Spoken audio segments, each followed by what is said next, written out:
right, the A5 model of teaching. Teaching is difficult. You have to take all of this information from the standards, the objectives, and you have to somehow present it to students who oftentimes don't really care that much.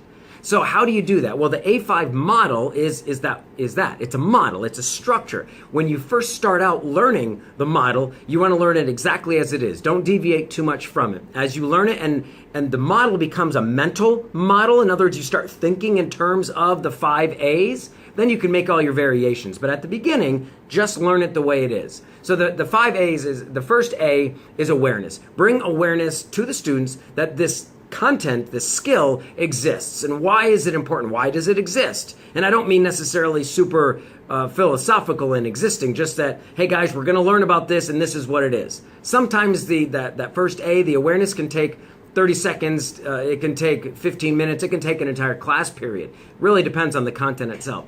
And then from there, you're going to go into apprehension. The students need to apprehend the learning. They need to be able to truly understand on a deeper level than the awareness that this thing, this content, this skill is something that they need to learn how to do, and then they need to learn how to do it. Most of the time, almost always, this is going to be through vocabulary.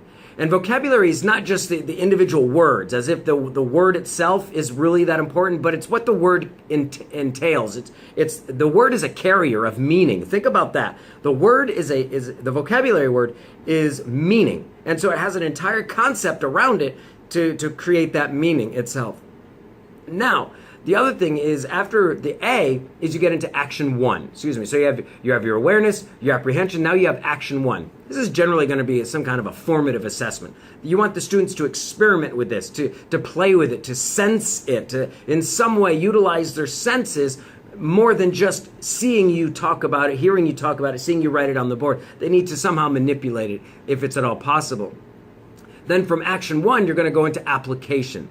This is where everything comes together. The students are now going to take what you've learned, all the vocabulary, all the skill set, all of that, and they're going to put it into some demonstration of learning.